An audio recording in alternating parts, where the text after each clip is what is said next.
Les passagers du vol Affairage Airways sont priés de se présenter à la porte d'embarquement. N'oubliez pas d'apporter votre bonne humeur, votre discernement ainsi que votre bienveillance qui vous seront fort utiles tout au long de ce vol.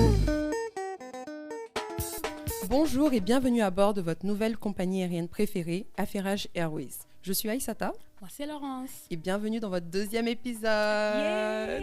On est tellement contente. On a eu, déjà merci à tous ceux qui ont pris le temps d'écouter le premier épisode, de nous faire des commentaires. C'était top. Mais quand même, vous nous rajoutez la pression, quoi. Mais oui, parce que nous... On est stressés, on doit tenir la barre haute. Ouais. Mais franchement, ça fait plaisir de savoir que le retour a été aussi positif. Franchement, ça fait du bien. Merci pour vos gentils commentaires. On va essayer de continuer dans la même vibe, On va continuer dans la même vibe, dans la même bonne humeur. Et puis voilà, quoi. Donc, avant qu'on commence rapidement, Laurence, on dit quoi, ça va? Ah, ça va, ça pourrait aller mieux. Pourquoi? On est vendredi, il fait bon. Ouais, mais je suis fatiguée, en fait, des parents qui essaient d'être cool, quoi, sur les réseaux. Aïe, comment ça? Donc, en fait, je t'explique. Moi, je suis sur Twitter. Et voilà, je vis ma vie, je tweete ce que je veux. Je suis une tweeteuse active. Voilà, sans filtre et tout. Et en fait, moi, j'ai commencé à être active sur Twitter parce que, genre, tonton, tata est sur Facebook. Donc voilà, moi, je voulais fuir, je suis allée sur Twitter. Et là, donc, je vis ma vie sur Twitter. Et je tweete j'ai fait un tweet en mode « Soyez rares, ne donnez pas l'occasion à la famille et aux amis de vous stresser, quoi. Et soudainement, un jour comme ça, j'arrive, je vois un commentaire qui est de mon père. Sur donc, mon compte. Il a quitté Facebook pour te trouver sur Twitter. Exactement, je sais même pas comment il m'a trouvé. Sur mon compte Twitter, en mode qu'est-ce qui arrive alors si ta famille voit ce tweet? Donc moi, je me suis dit, Laurence, il ne te reste qu'une chose à faire. Tu as fait quoi? Je l'ai bloqué. Blocked avait un T à la fin. Bloqué. Non. Bloqué. Vous avez ruiné Facebook. Vous êtes en train de ruiner Instagram. Et pardon, les parents qui écoutent, on n'est pas contre vous, non, pardon. Non, pardon, il faut arrêter, il faut rester sur Facebook, pardon. Mais de toutes les façons, moi, bon, peut-être ton père comprend Twitter. Moi, ma mère, et surtout les réseaux, mais elle comprend pas tout. Elle comprend pas tout. Elle dit, souvent, dans au téléphone, on parle de Twitter avec ma soeur et tout. Elle dit, mais comment je fais pour voir? Je suis sur Twitter. Aïssa, ton tweet est où? Non, tu vois? Moi, de mon côté, c'est pas comme ça. Hein. Par exemple, j'ai des tatas qui sont sur Instagram. Elle a 0 post. Mais dès que tu postes une story, c'est la première à voir. Aïe. La première. Donc, moi, j'ai dit non, il faut séparer tout ce qui est familial avec le fun. Et donc, c'est ça. Tu ne t'assumes pas aux yeux de ta famille ou bien c'est comment? Non, je m'assume, mais c'est comme, pour moi, Twitter, c'est comme une fête. Et si j'ai pas invité mon père, qu'il ne se pointe pas. C'est bien dit, en fait. Il ne se pointe pas. C'est bien dit. Donc, c'est ça. Donc, soit tu le bloques, soit tu fermes ton compte. Mais tu l'as bloqué. Non, je l'ai bloqué au calme. C'est qui est sûr, pardon. Si on continue dans l'affaire de Twitter, là, on va pas finir. C'était mon On a qu'à commencer parce que les affairages d'aujourd'hui... C'est trop. C'est le Congo, ça. C'est le Njapa. Non, ça, le niveau. Il y a le niveau. Ah non, non, commençons parce qu'il y a trop de choses dont on va parler. On parle ici d'une star. Pas n'importe quelle star. C'est vraiment l'enfant prodigue du Mali, on va dire. C'est l'enfant béni du Mali. C'est un artiste qui est vraiment connu dans la musique mandingue. Et il vient d'une grande famille, d'une génération de griots. Je pense qu'il disait en interview qu'il était le 72e de sa famille qui est griot et qui joue tout ce qui est kora, balafon et tout ça. On parle ici de Sidiki Diabaté. Je ne sais même pas comment je peux décrire Sidiki. Il nous a donné des classiques. Il nous a donné Fais-moi confiance. Il nous a donné Joyeux anniversaire, qui a remplacé, comme je disais à Aïssata plus tôt, le Joyeux anniversaire de 50 Cent, là, In The Club. Donc, en fait, c'est pas n'importe qui. Il vient d'une famille hyper influente. Et son père, Toumani Diabaté, était un grand joueur de kora. Un des plus grands dans le monde, encore en vie en ce moment. Exact. Et voilà, son papa a même 2 Grammys, quoi. Donc, oui, sa famille, c'est pas n'importe qui. Donc, c'est les pour Grammys, ça, en fait, c'est ce que Burna cherche tous les jours. Toumani a ça. Il fallait. C'était nécessaire. Non. Ah non, tu as tiré un fusil. Hein. Déjà, quand Kanye West là, a fait sa photo... Vidéo, ma chérie. Pour la référence, pour ceux qui ne savent pas, Kanye West a fait une vidéo en mode, il a mis ses trophées Grammys dans la toilette et voilà, il a fait pipi dessus. Et il a filmé, il a mis ça sur Twitter. Et immédiatement, et franchement, j'ai eu mal pour Burna Boy. Je me suis dit, il a pris son temps tout le confinement là. Il a fait un album. Chanson qui parle de Grammys, qui cherche son Grammy. L'album en ce moment c'est fait pour aller chercher un Grammy. Il avait le Macabo de Angeline Kidjo qu'elle a eu son Grammy là-bas. Et voilà, aujourd'hui, Kanye qui pisse dessus. Il pisse dessus. Bref. En tout cas, le malheur des uns fait le bonheur des autres. Donc, Sidiki, c'est pas n'importe qui. Non, c'est pas n'importe qui. Qu'est-ce qu'il a fait, Aïssata? Les nerfs sont tendus. Vraiment. Bon, je vous explique. Je vais faire de mon mieux pour vous expliquer sans trop même donner mon opinion au début. Je vous donne les faits seulement. Chacun n'a qu'à se faire son opinion. Même si moi, j'estime que les faits que je m'apprête à donner là, en fait, il n'y a pas d'opinion à avoir, quoi. Soit vous êtes du bon côté, soit vous êtes du mauvais côté. Ce n'est pas discutable. Sur ce, il y a quelques jours, on est là, on vit nos vies tranquilles sur les internets, au calme air. Et là, on voit des photos qui montre le corps d'une jeune fille, mais vraiment avec plein de cicatrices, mais des cicatrices intenses, hein, des grosses taches noires, il y a des endroits, t'as l'impression qu'on l'a, des bleus, des endroits, t'as l'impression qu'on l'a brûlée et tout. Et avec le temps, les gens disent que non, en fait, la fille qui est sur la photo, c'est la copine de Sidiki Diabaté, qui s'appelle Mariam Sow, et puis elle est connue sur les réseaux sociaux sous le nom de Mamacita, parce que c'est un peu une mini-influenceuse et tout. Et donc, Mamacita elle-même confirme ça à la télé, et elle dit que c'est bel et bien elle sur les photos, et que les photos montrent les cicatrices qu'elle a eues après cette fête, battue, violentée par Sidiki Diabaté. Et que les photos datent d'il y a 1 an. Et je pense que pour comprendre l'horreur de la chose, il faut vraiment aller voir les photos. Parce que c'est pas un petit bleu genre t'es tombé de ton vélo là. Et elle dit que c'est Sidiki Diabaté qui lui a fait ça il y a 1 an. Et elle expliquait comment, en fait, ils ont eu une relation plutôt toxique. Il la battait souvent.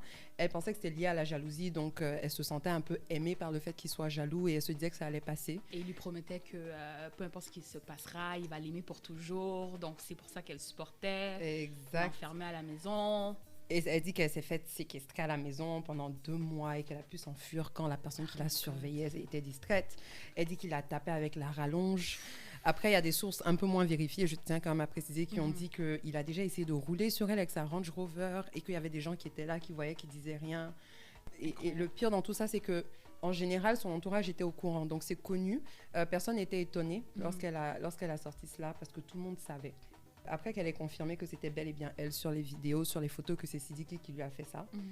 Le 18 septembre, elle a été encouragée par beaucoup de mouvements féministes, défense des droits de la femme, etc. Et elle a porté plainte officiellement. C'est déjà admirable parce que c'est connu qu'il y a beaucoup de femmes qui subissent des violences, qui ne portent pas plainte, qui n'osent pas, qui se taisent. Mais là, elle a porté plainte. Sidiki, après, il s'est fait convoquer à la police. Il est resté en garde à vue. Et aux dernières nouvelles, et ça date d'hier, c'était le 24 septembre, aux dernières nouvelles, il aurait passé sa première nuit à la prison centrale de Bamako. Donc apparemment, il a été transféré à la prison centrale. Jusqu'à présent, on n'a rien entendu venant de Sidiki. Il a fait un petit communiqué de presse pour se plaindre qu'on avait enlevé sa nomination pour un prix.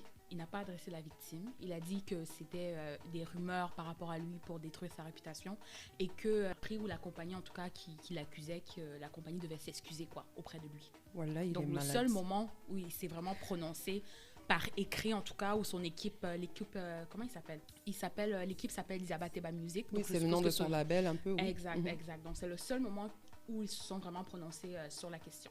Et j'avais vu aussi, parce que j'ai vu ça une seule fois quelque part, donc j'étais pas très sûre de la source. J'avais vu dans un article sur Le Monde que apparemment avant qu'il se fasse appeler en garde à vue, on l'a appelé pour commenter et qu'il a juste dit que lui, il était serein et que l'affaire a l'air plus compliquée que ce que c'est vraiment. J'étais comme, effectivement, frère, c'est simple, tu l'as frappé, tu vas en prison. Mais comme tu disais aussi, les réactions, du coup, ont été diverses, j'ai envie de dire. Ouais. Déjà, au niveau des institutions corporatives de la musique, il y a eu des réactions que moi, je qualifie de bonnes. Donc, il s'est fait enlever des nominations de 2 awards.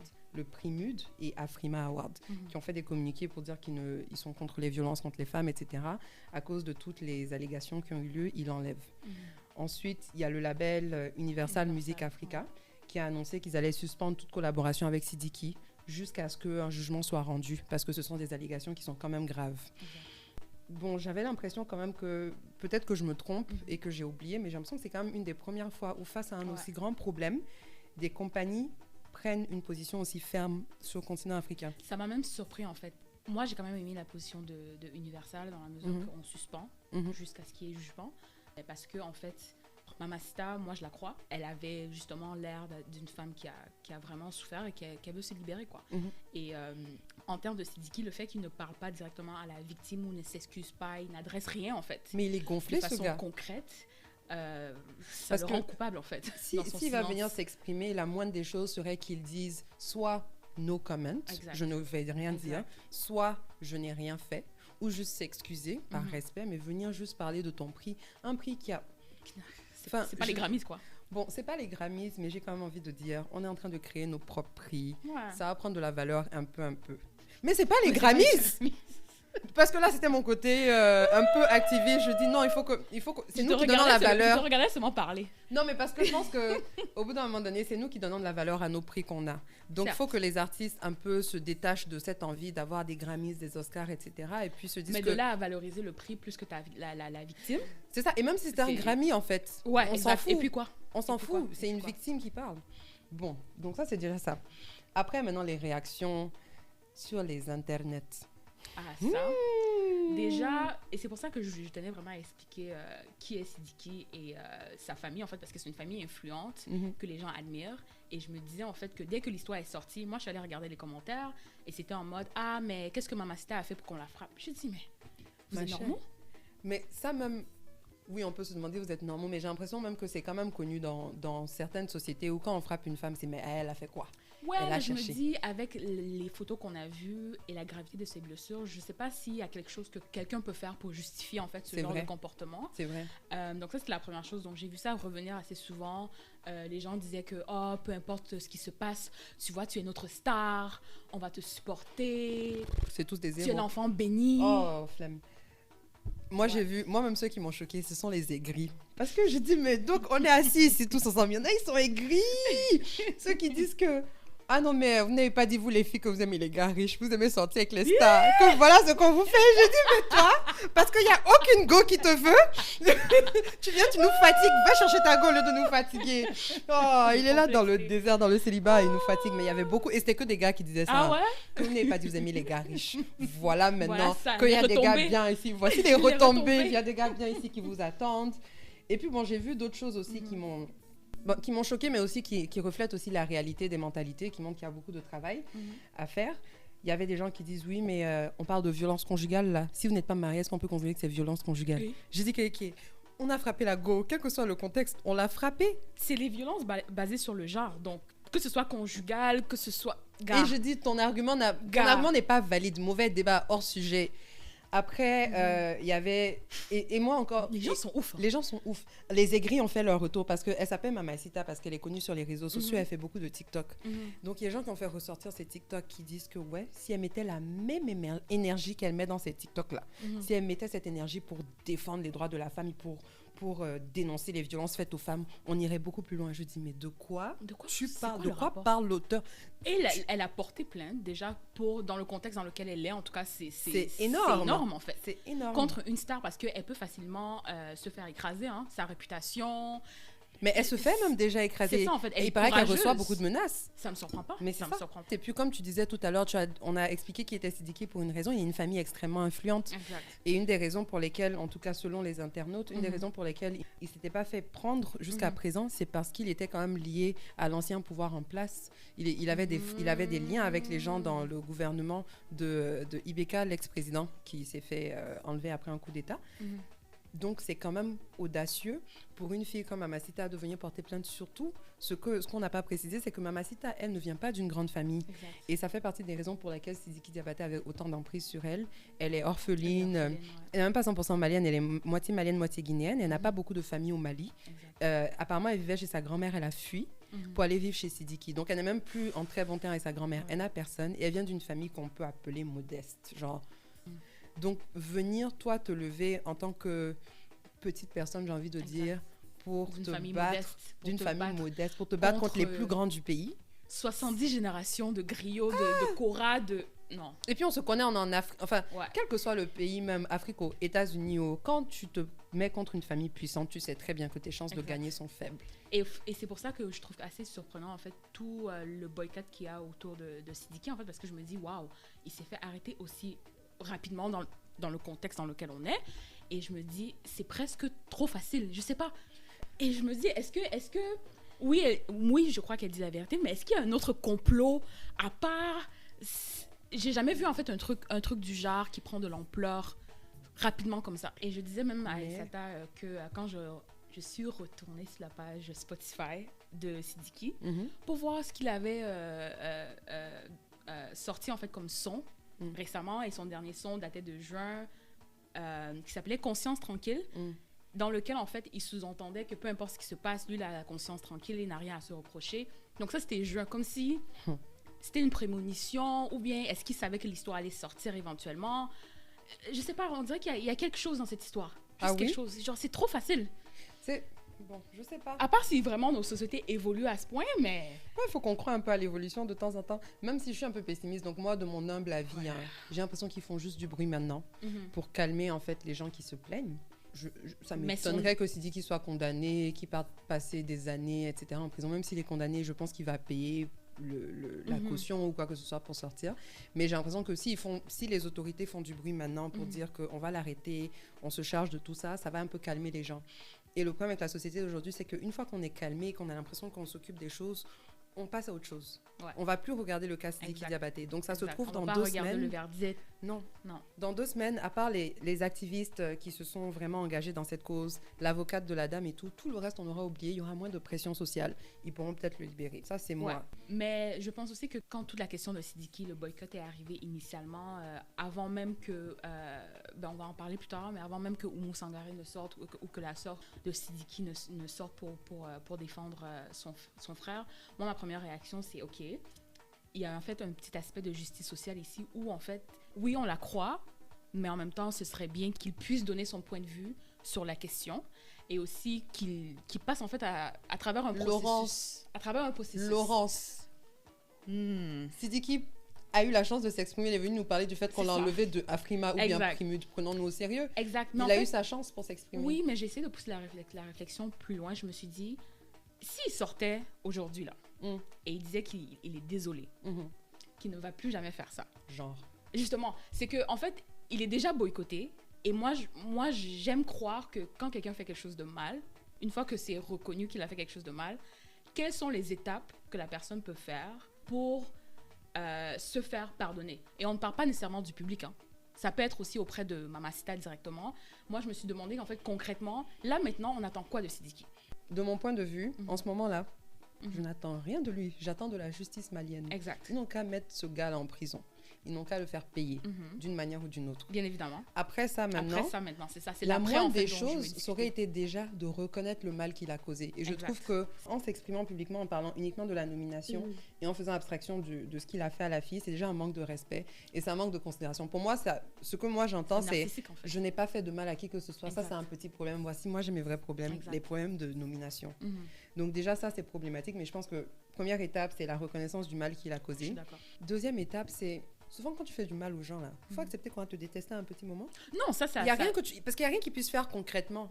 Non, c'est ça que je me posais la question hier, que quand il y a ces situations-là, où justement, c'est une controverse publique, qu'est-ce que la personne peut faire? Demandez à Chris Brown. On l'a boycotté et tout. Il s'est un peu assis à la maison. Il s'est un peu calmé. Il se fait encore boycotter par certaines institutions aux États-Unis et tout.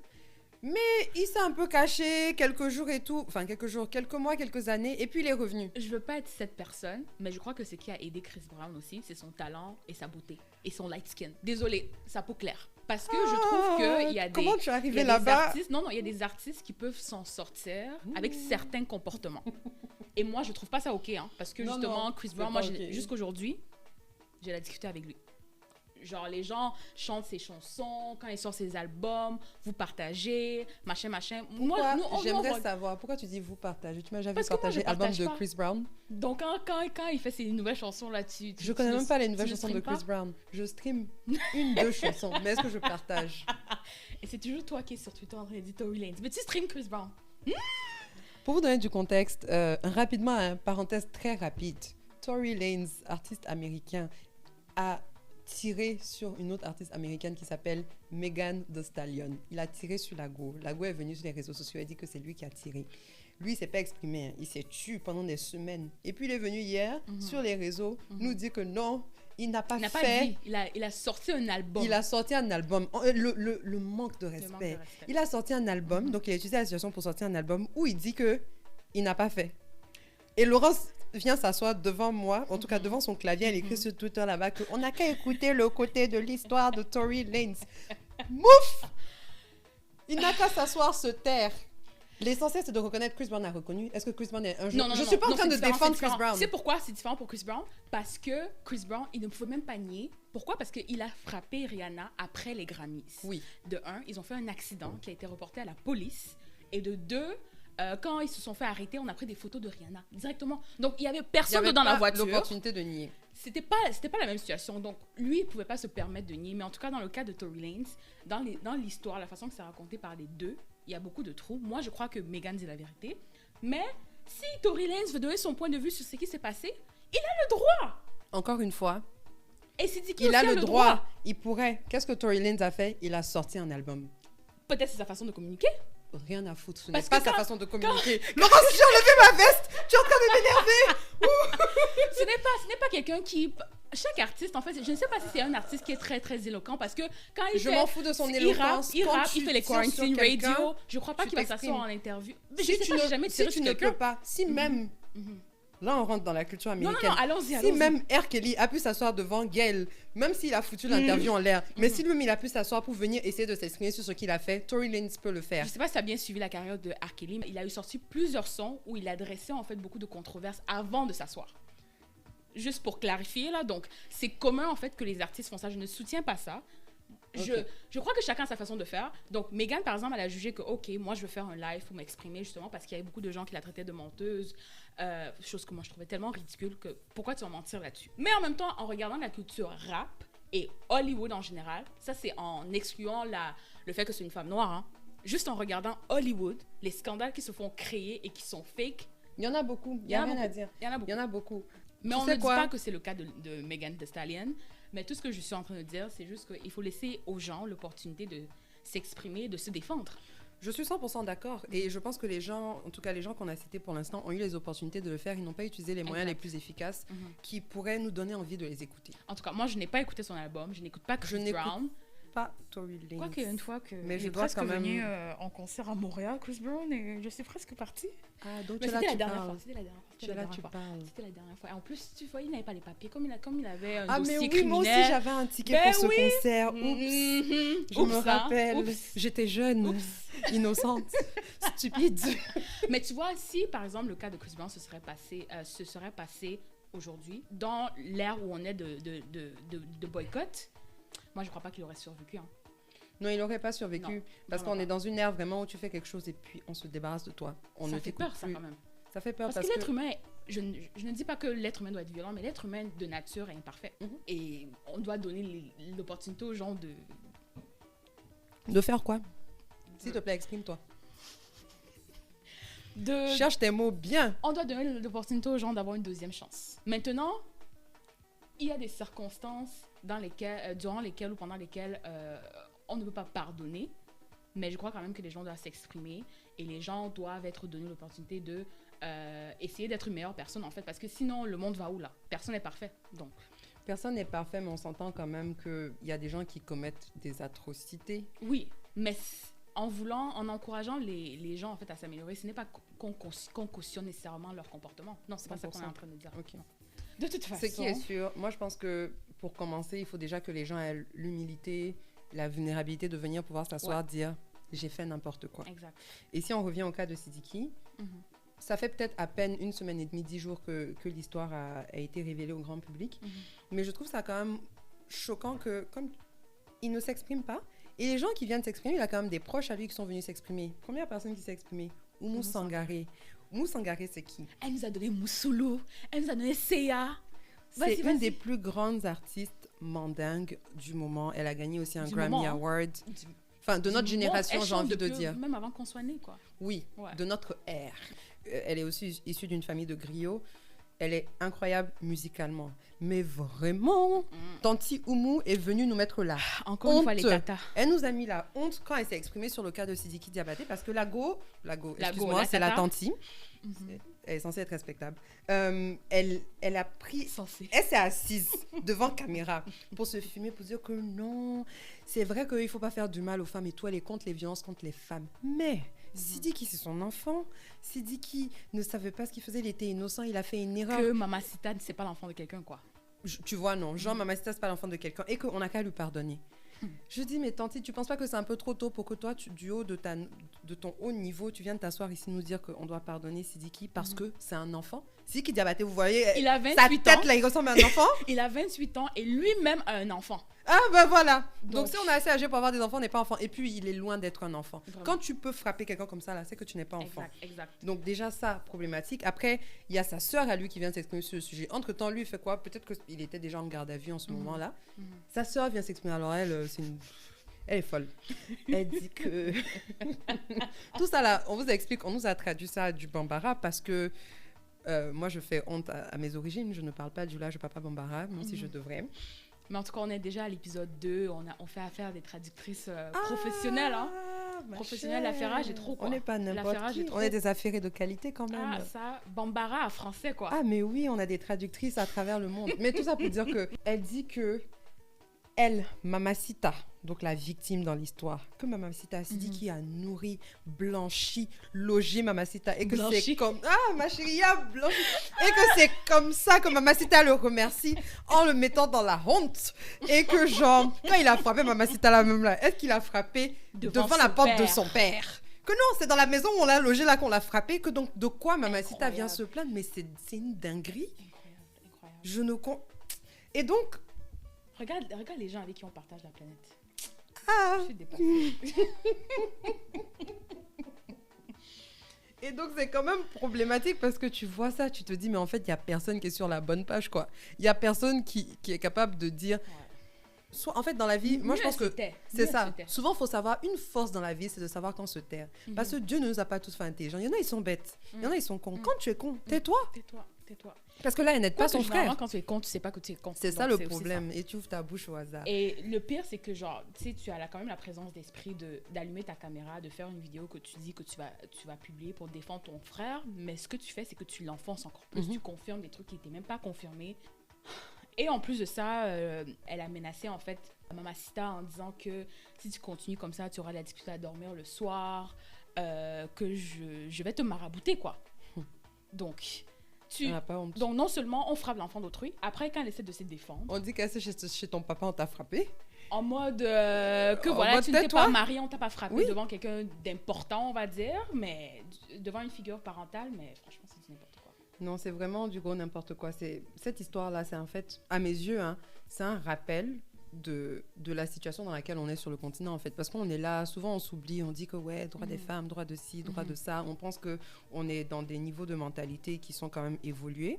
Mais non, quand tu vois ça, quand tu vois les réactions des gens sur Internet, les réactions de figures musicales importantes qu'on est censé respecter, tu te rends compte qu'on est loin. On est trop loin. À faire. Et ce qui est ouf dans l'histoire, c'est que quand je lisais la biographie de Oumoumou, c'est une activiste contre les violences de genre. Et copine, elle est contre la polygamie. Copine, ça, on fait rien avec Sidiki lui-même là. En avril ou bien en juin cette année, en tout cas cette année 2020, Sidiki a été dans une chanson qui s'appelle Le cri du silence contre les violences faites aux femmes. Donc honnêtement, les célébrités qui s'engagent pour des causes de manière publique, là, ils cherchent juste leur argent. J'ai envie de dire, leur parole ne vaut que dalle parce que clairement... C'est des personnages en fait. Oui. C'est des personnages. Mais oui. Non, mais c'est même pas des bons personnages. Si tu es bon personnage, tu peux au moins t'assurer que tu restes cohérent. Quand tu vas, tu chantes et tu t'exprimes contre ces violences et puis après tu fais des choses sans cohérence. Genre... En tout cas, on a du chemin à faire. Mais moi, honnêtement, je pense que mon rêve, c'est que Sidiki soit puni comme il faut pour ce qu'il a fait. Oui, les gens méritent une deuxième chance, les gens méritent le pardon, mais les gens doivent aussi être punis. Et puis dans nos pays là même, parce que je réfléchissais, je me disais, mais attends, quand je voyais les réflexions des gens, je me disais, mais comment est-ce qu'on va changer les mentalités? Parce que la manque de compréhension du problème est tellement ancrée, de manière tellement profonde, je me dis, mais comment est-ce qu'on va changer ce problème? Et honnêtement, après réflexion, vous allez me trouver sauvage. Mais moi, je pense que on n'a pas le temps d'attendre que les gens comprennent que frapper une femme... Frapper quelqu'un, ce n'est pas bien. Gardez vos mains pour vous. Gardez vos mains pour vous. Voilà. On n'a pas le temps de vous faire comprendre en fait que frapper les gens, c'est pas bien. On n'a pas le temps d'essayer de vous faire comprendre pourquoi quelqu'un qui est frappé reste. Pourquoi ci, pourquoi ça. Non. Mieux on vous punit. Quand on va vous punir 2-3 fois là, sans comprendre là, vous allez arrêter de faire. Dans la vie, on n'a pas besoin de tout comprendre. Punissons! Mais je crois aussi que c'est vraiment un problème d'éducation en fait. Parce que je pense que plus la société évolue et justement on fait comprendre aux gens que c'est des gestes inacceptables, je pense qu'on va voir ça avancer en fait. Parce que je me dis que auparavant, même en Occident, genre frapper sa femme. Mais ça se fait encore. Mais c'est ça que je veux dire. Donc, mais ça évolue. Ça évolue. Comme Obama avait dit, la courbe du progrès est lente. La courbe du progrès est lente. Mais elle se penche toujours vers la justice. Ça, là, c'est les affaires de la démocratie. Quand vous allez en Asie, où ils ont des dictatures, et je suis pas en train... excusez-moi, non. Terrain dangereux. Terrain dangereux. Mais ce que je veux dire, c'est que l'histoire a prouvé, et je peux pas vous donner des faits, mais l'histoire a prouvé que les méthodes punitives sont beaucoup plus efficaces pour effacer certains fléaux que l'affaire de « viens, je vais attraper ta main, tu vas comprendre ». En tout cas, moi, je me souviens que quand j'étais jeune, ma grand-mère me tapait 3-4 fois, ça ne changeait rien dans mon comportement. Quand tu veux faire, tu vas faire. Non, mais punitive en mode... Plus punitive que ça. Je vais me taire. Oui. Non, mais ce que je veux dire, c'est que oui, quand tu veux faire, tu vas faire, mais de temps en temps, savoir que certaines actions ont des conséquences, ça te pousse quand même à réfléchir un peu avant de faire. Et moi, même si tu te poses pas les bonnes questions. Mais généralement, quand un homme frappe une femme ou quand une femme frappe un homme, tu as dû voir ça quelque part. Mais oui. Et je pense que c'est vraiment question de briser en fait ces cercles vicieux. Donc, on va passer par où pour briser? La génération de nos parents, ils se frappaient. Notre génération, les gens se frappent encore. Donc, nos enfants, il y en a qui vont voir leurs parents se frapper. Mais j'ai comme l'impression que ça diminue quand même de génération en génération. C'est quand même... genre, c'est encore commun, bien sûr, les violences de genre, mais je veux dire... Ok, moi, je suis pas patiente, en fait. Je sais pas. J'ai souvent entendu, en tout cas, quand ma grand-mère était plus jeune, elle me racontait que, voilà, il y avait des maris qui frappaient leurs femmes dans la rue, quoi. Oui, c'est sûr que c'est un peu moins courant maintenant. Mais... le monde évolue pas assez vite sur certains points, honnêtement. Non, ça, je suis d'accord avec toi. Mais en tout cas, nous, on va continuer à suivre cette histoire parce que vraiment, le Congo-Ça, là, qu'il y a là-dessus, c'est incroyable. Il y a toujours une nouveauté chaque jour sur cette histoire.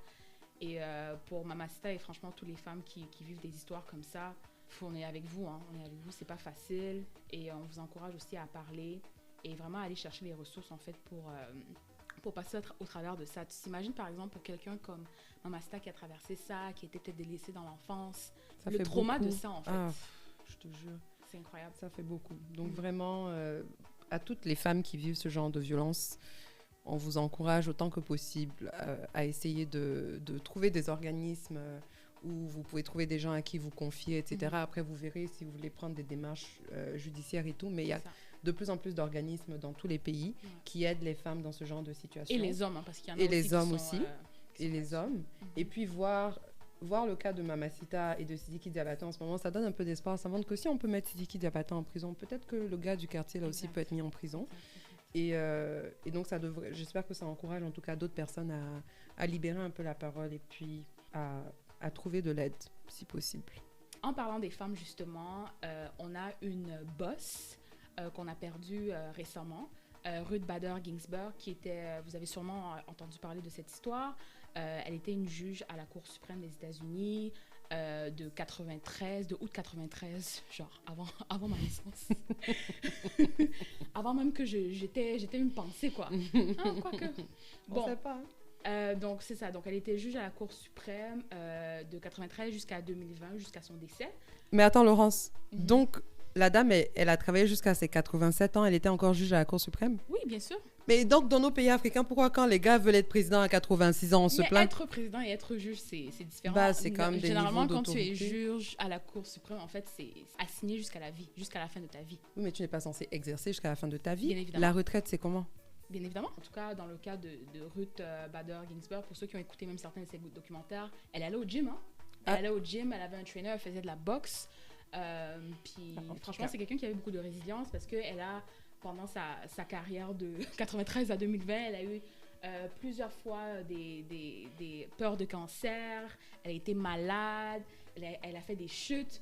Donc en fait, ça n'a jamais en fait empêché de continuer en fait sa carrière comme juge. Ce qui témoigne de l'impact de Ruth Bader, ce qu'elle nous a laissé.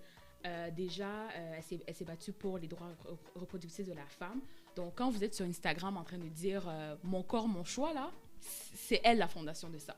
Donc, aussi, même en 2009, avec Obama, elle avait aidé sur la loi Lilly Ledbetter, ce qui nous permet encore une fois de proclamer que salaire égal pour travail égal. Donc, elle a vraiment travaillé sur des projets de loi en fait, qui avancent le cas de la femme. Et encore une fois, que ce soit le mariage homosexuel, que ce soit justement l'équité salariale, en fait, tout ça, c'est pertinent pour le continent parce que c'est ça qui va donner le ton sur les lois ou sur l'évolution, en fait, de notre société sur le continent. Donc, en tout cas, moi, je voulais vraiment souligner sa vie, ses accomplissements et son impact. Ouais. Qu'elle repose en paix. Et puis, franchement, on est reconnaissant pour toutes les avancées qu'elle a pu mettre en place aux États-Unis parce que veut pas, toutes nos lois dans nos pays sont influencées par les États-Unis et puis par les pays occidentaux. Donc, son travail a forcément eu des retombées sur notre continent. Sur ce, chers amis, on va passer aux divers. Donc, premier divers, on va faire ça vite, les divers. Je ne sais pas si vous avez vu, moi j'ai vu ça partout sur les réseaux sociaux récemment, qu'il y a une nouvelle loi qui est passée au Nigeria. Et je tiens à préciser d'ailleurs parce que moi, quand je voyais les titres, les gens disaient « Ouais, nouvelle loi au Nigeria ». C'est une nouvelle loi dans un État du Nigeria. Au nord du Nigeria, ce n'est pas dans tout le pays. Mais qui dit que les personnes accusées de viol, les hommes accusés de viol vont désormais se faire castrer.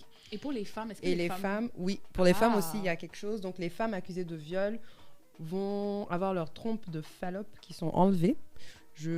Médicalement, scientifiquement parlant, je ne suis pas assez avancée pour savoir c'est quoi la procédure, etc. C'est sûr que... en fait, tu ne peux pas enfanter. Tu ne peux pas enfanter. Et pour ceux qui sont accusés d'avoir violé des enfants, ils risquent de se faire exécuter.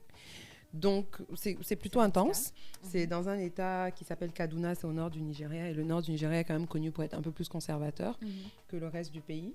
Et apparemment, pendant la Covid, il y a eu une augmentation du nombre de viols qui ont été reportés. Donc, je pense que c'est en réponse à ça qu'ils ont passé ces lois-là. Même de violences domestiques aussi, mondialement. En tout cas, il y avait beaucoup d'articles là-dessus parce que les gens sont enfermés à la maison et voilà, quoi. Exactement. C'est bien de voir que les États pensent à trouver des moyens de punir ces crimes-là. Ça m'a l'air un peu intense. Ouais, mais je pense qu'il y a un travail aussi de prévention à faire même avant qu'on arrive là. C'est ça. Ouais. Surtout avant d'arriver à des mesures aussi intenses. Quoique c'est mérité pour l'acte. Oui, honnêtement, au début, j'étais comme, ouais, allons-y. Mais en fait, je sais pas, à un moment donné, je me suis dit, les gars, on doit punir tout le monde, mais punissons... Mais en même temps, le viol est un acte grave. Ah non, c'est grave. Je ne suis même pas en train de dire que le viol n'est pas grave. C'est juste moi, en fait, dans ma conception des choses en général, je me dis, d'un être humain à l'autre, est-ce qu'on peut se donner le droit d'altérer le corps de quelqu'un d'autre, le droit d'exécuter des gens? C'est juste ce concept-là en général. Mais je suis pour la punition. S'ils doivent faire la prison à vie, qu'ils fassent la prison à vie. Mais ça coûte cher, hein. La prison à vie. La prison à vie. Bête, on te castre.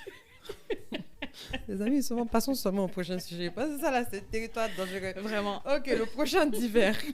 C'est Diddy Stone. Donc, Diddy Stone, pour ceux qui ne savent pas, c'est la fille de Koffi Olomide, qui est un grand chanteur, une légende de on doit expliquer Koffi Olomide. Congolaise. Pardon, les amis, si tu ne connais pas Koffi, tu vas sur YouTube, tu tapes Koffi Olomide, loi. Déjà, unfollow nous si tu ne connais pas c'est qui.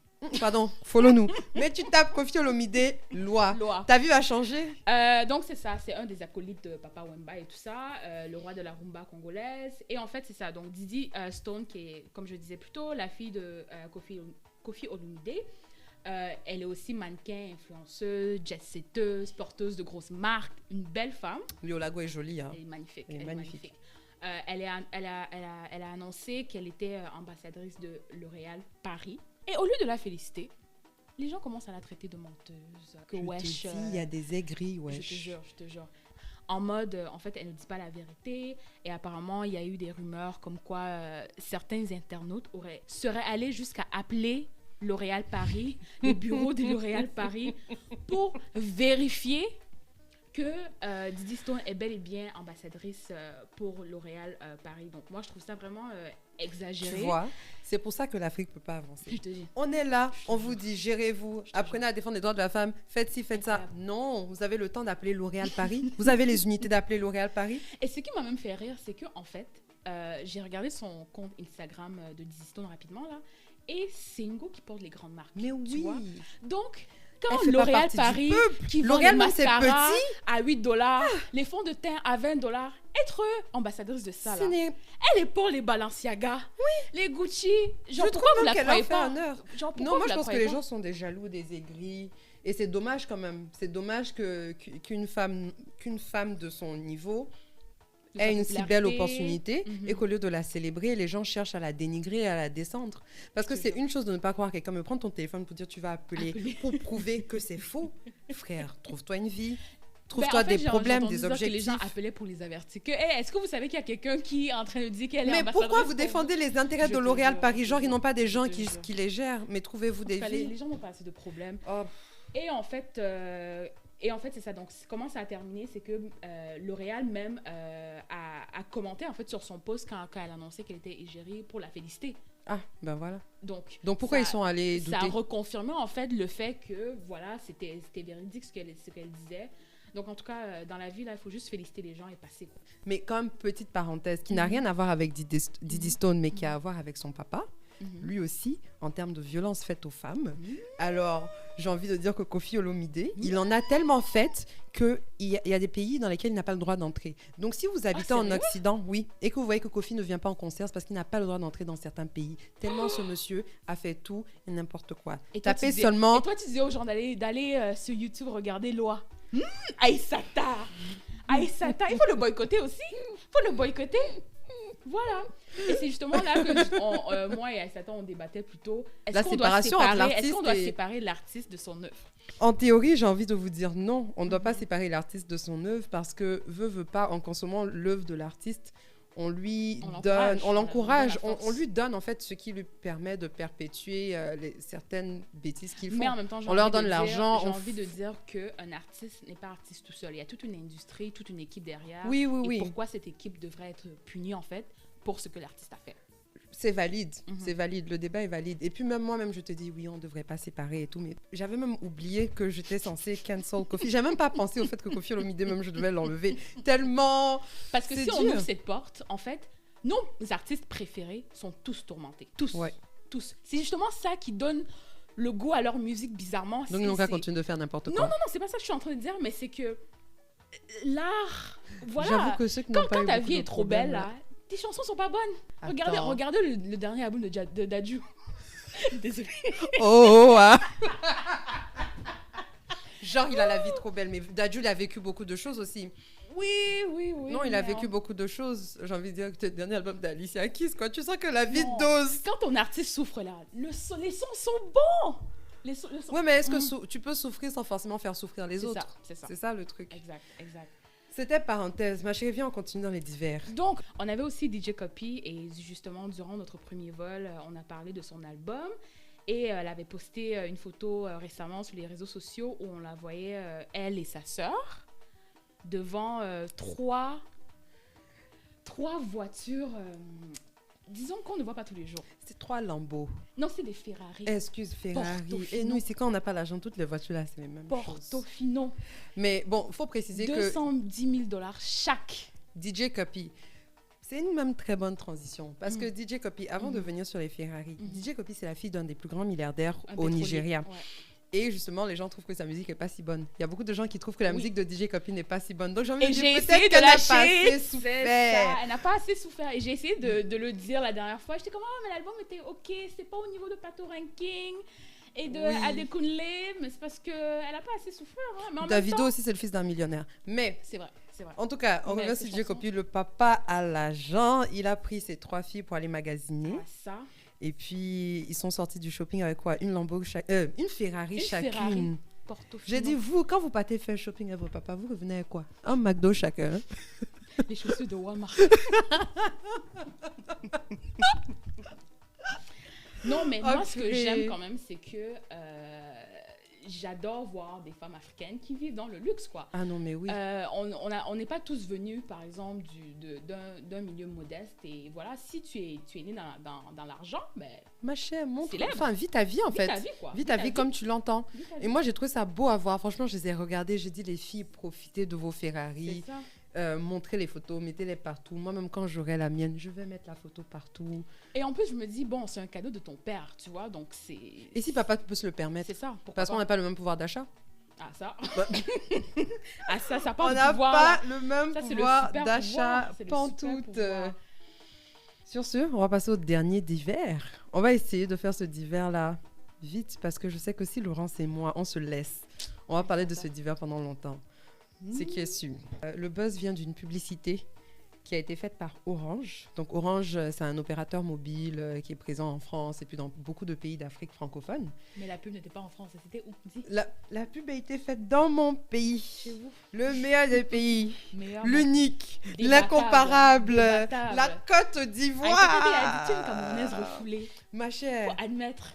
j'ai vécu au Cameroun. J'aime beaucoup le Cameroun.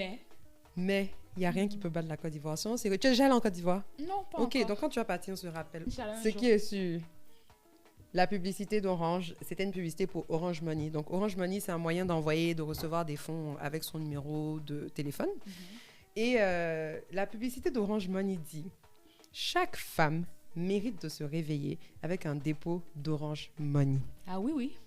Oui, oui. Et donc, les réactions, pour être honnête, la pub a déjà fait le buzz parce que la majorité, en tout cas la majorité que moi j'ai vue sur Internet, des femmes ont réagi, comme Laurence là tout de suite que oui, ah oui, oui, oui. Parce que voilà, ça ne sous-entend pas que c'est un homme qui envoie, hein.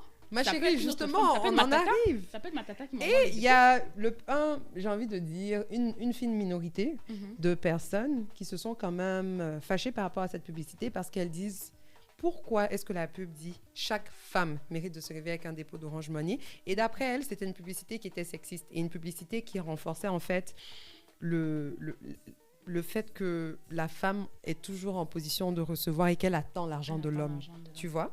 Et donc, ces femmes-là ont fait... Elles étaient sérieuses, elles ont fait les hashtags. C'était quoi les hashtags? Je n'ai pas aimé. Et un hashtag, parce qu'en Côte d'Ivoire, il y a une expression où on dit j'ai aimé. Donc là, elles ont dit je n'ai pas aimé. Et puis, elles ont fait un autre hashtag on vaut mieux. OK. Ou on veut mieux. Bref, on vaut mieux, on veut mieux. Il y avait quand même un gros sous-entendu, je pense. Tout le monde a un peu estimé, en tout cas surtout les femmes qui se sont plaintes, que la pub disait que l'argent venait d'un homme. Donc les femmes étaient comme, pourquoi c'est toujours les femmes qui attendent l'argent d'un homme et tout, c'est n'importe quoi. Celles qui assument que ça vient d'un homme, est-ce qu'elles font partie du problème? J'ai assumé que ça pouvait venir de ma tata. Hein, directement. D'un autre membre de ma famille. Ouais, j'ai pas nécessairement assumé que ça venait d'un homme. Moi, je peux te dire que de ce que j'ai lu sur Internet, là, les gens ont commencé à dire qu'est-ce qui prouve que ça vient seulement d'une femme, d'un homme, pardon, quand ils ont vu les réactions des féministes. Mais avant ça, là, les gens qui réagissaient étaient comme oui, si ton chéri veut t'envoyer l'argent chaque matin, ça fait quoi? C'est seulement quand les féministes sont venus se plaindre, ils ont dit ouais, mais ça vient pas forcément d'un homme, c'est peut-être que c'est son fournisseur qui lui a envoyé l'argent le matin et puis son associé de business. Voilà, quand Tiffany dit chaque femme mérite un diamant, ou quand Forever 21 vous dit que chaque femme mérite une robe noire. Ils ont dit. C'est le même principe. Ce n'est pas le même principe, Laurence. Alors, déjà, je trouve que, bon, je ne suis pas forcément, moi, fâchée contre la pub, mais ce n'est pas la... dépôt Orange Money. Là n'est pas le problème. Je mérite tous les dépôts Orange Money du monde. Je n'ai pas Orange Money. Appelez-moi, on va faire les Interact. Mais là n'est pas le problème. Interact, PayPal, tout ça. Mais là n'est pas le problème. C'est quoi le problème? La comparaison que tu as faite n'est pas valide parce que quand on dit chaque femme mérite une petite robe noire, c'est parce que la petite robe noire, c'est un item qui est déjà iconique. Oui. Ça se dit en français, ça? Iconic? Ah, mais la dernière fois, tu as dit occidental. On a accepté, ça va. C'est question, c'est déjà, c'est quelque chose qui est déjà iconique dans la garde-robe d'une femme. Ouais. Donc, c'est quelque chose où on ne peut pas se tromper, c'est les femmes. Si on veut parler des diamants maintenant, dans le contexte des fiançailles, c'est la femme qui reçoit le diamant. Sauf si maintenant, vous voulez faire un débat pour dire que pourquoi les femmes ne vont pas fiancer les hommes. Ça, c'est un autre débat. Ne rentre pas dedans. Vous voulez être dépendante ou vous voulez être Pourquoi tu dis vous? Je suis indépendante? juste en train de dire ce qui s'est passé. Est-ce qu'elles veulent être quoi? Dépendante ou indépendante? Parce que si on décide qu'on veut être indépendante, il faut l'être dans tous les cas. Pas quand c'est diamant, tu dis oui, mais quand c'est Orange Money, tu dis non. Non, désolé. Moi, je suis pas d'accord avec Laurence, mais je pense que je comprends le point des femmes qui se sont plaintes. Bien évidemment. Parce que je pense que ça demande quand même une certaine ouverture d'esprit de lire ça et de se dire, mais bien sûr que l'argent ne vient pas forcément d'un homme. Mais je pense que dans le contexte culturel où on est, 90% des gens ont assumé que l'argent venait d'un homme.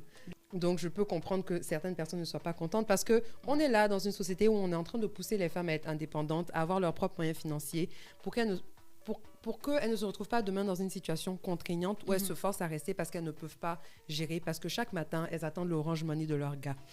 Et aujourd'hui, une compagnie internationale... J'avais un point quand même. Parce que dans nos cultures, souvent, dans plusieurs familles en tout cas, c'est l'homme qui rationne. Parce que là, je pense qu'on assume que la femme est en train de peut-être quémander ou attendre Non, si c'est le rôle, par exemple, dans cette famille-là ou dans la famille ivoirienne moyenne, de l'homme de rationner, voilà, parce que c'est celui qui travaille, ben oui, la femme attend son Orange Money. Je ne vois pas ce qui est déplaisant ou qui diminue la femme dans ce contexte. Si chacun, dans une maison, dans une famille, chacun a ses tâches. Mais justement, on est en train un peu de se battre contre ces rôles qui sont gender-based. Ouais, mais ce que je veux dire, c'est que je pense que peut-être l'erreur qu'ils ont fait, c'est de dire chaque femme. Donc, si ils avaient peut-être simplifié ça en disant « tu mérites de te réveiller », ça aurait été simple, non? Le tu, ça aurait pu être un homme, ça aurait pu être une femme, oui, ça aurait été une personne qui ne s'identifie ni aucun des deux. Mais je pense qu'ils font ça pour le buzz, en fait. Mais oui, ils font ça pour le buzz. Et moi, justement, la question que j'ai envie de poser, c'est à quel point, jusqu'à où on peut pousser pour faire le buzz? Jusqu'à où est-ce qu'on peut utiliser des choses, des faits de société contre lesquels on essaie quelquefois de se battre, on essaie d'aller au-delà de ça, jusqu'à où une société a le droit de venir dire, tu sais quoi, ça, c'est pas forcément bien. Il y a des gens qui se battent contre ça, mais ça va faire le buzz. Je dois faire mon cash. On est dans une société capitaliste. Mais il faut dire que Orange, c'est une compagnie française, donc au moins, c'est intéressant de voir qu'ils s'adaptent dans le contexte dans lequel ils sont. Orange en Afrique est très impliqué en Afrique, donc ils ont des équipes 100% africaines. Le siège d'Orange Afrique de l'Ouest est en Côte d'Ivoire, donc c'est pas des Français là qui gèrent ça. Mais quand même, ils ont compris au moins le contexte dans lequel ils sont, même si moi je suis pas d'accord nécessairement avec l'angle qu'ils ont utilisé pour la pub. Je peux comprendre comment ça peut être interprété de plusieurs façons, mais ce que je veux dire par là, c'est qu'au moins la pub fait réfléchir, elle fait réagir les gens, et en marketing, c'est un des objectifs maintenant, c'est un effet négatif sur comment les gens voient Orange Money. Ça, c'est autre chose. En vrai, non, ça n'a pas d'effet. Il y a vraiment une pure minorité là qui est fâchée. Comme même moi, là, je fais la bouche et tout. Hein. Ouais. Mais j'ai regardé le truc, j'ai fait, OK, bon, bah, next. Mais par contre, il y en a qui sont audacieux. Alors là, Canal Plus Côte d'Ivoire, le community manager de Canal Plus. Canal Plus, c'est une chaîne de télé. Pour toute personne qui a la télé française, Canal Plus, bah, c'est Canal Plus. Le gestionnaire de communauté de Canal Plus Côte d'Ivoire, parce que la page est gérée au niveau local, a vu la pub d'Orange et s'est dit que ça fait le buzz. Je veux aussi faire le buzz. Je fais ma part. Et donc, la pub que lui fait, alors là, lui, il est complètement paumé, hein, mais lui, en fait, sa pub, tu peux même pas défendre, tu peux même pas t'asseoir pour défendre. Déjà, pour vous expliquer, quand tu reçois un Orange Money, là, le numéro qui t'envoie ton transfert, c'est plus 454 sur ton téléphone. Donc, le gars de Canal Côte d'Ivoire dit, je te plus 454.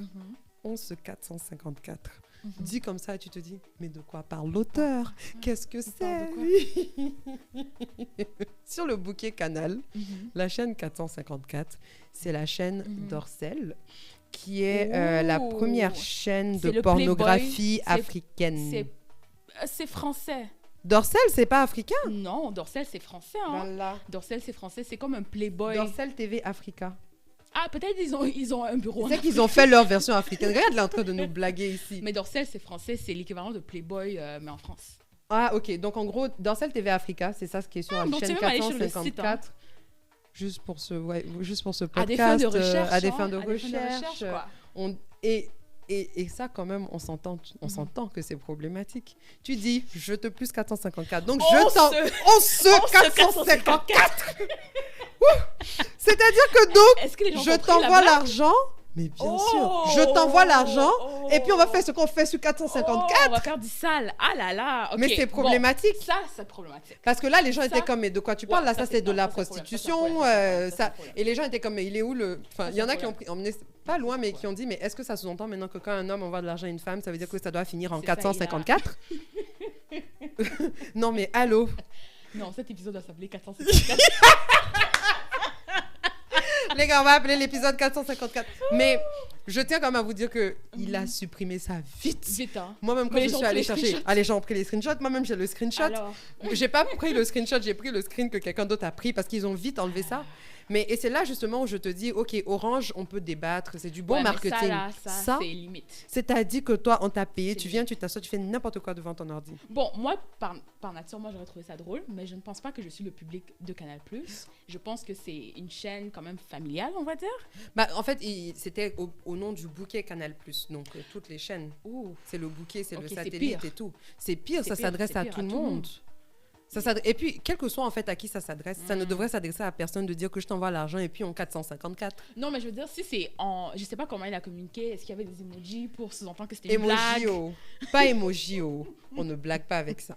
Je trouve qu'en tant qu'institution, non. Pour une compagnie de blaguer comme ça, c'est pas comme si monsieur, madame, tout le monde tweetait un truc comme ça, quoi. C'est vraiment une compagnie. Et même quand monsieur, madame, tout le monde tweet ça, si on te connaît pas bien, on va dire... En tout cas... Continue à 454 là-bas. Vraiment. Mais Aïssata, en fait, là, toi, tu es une pilote enjaillée. Ah non, pardon. Il faut faire atterrir l'avion. Nous, on veut partir. Oui, non, on va atterrir. Donc, merci d'avoir suivi le 2e épisode. Comme d'habitude, abonnez-vous au podcast. Laissez-nous des reviews. 5 étoiles, s'il vous plaît.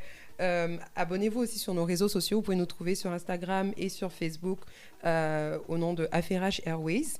Et puis, bientôt, on va commencer à transférer certains affairages sur les réseaux. Donc, soyez prêts, soyez présents. Et en attendant, on se dit à la prochaine. Bye. Bye.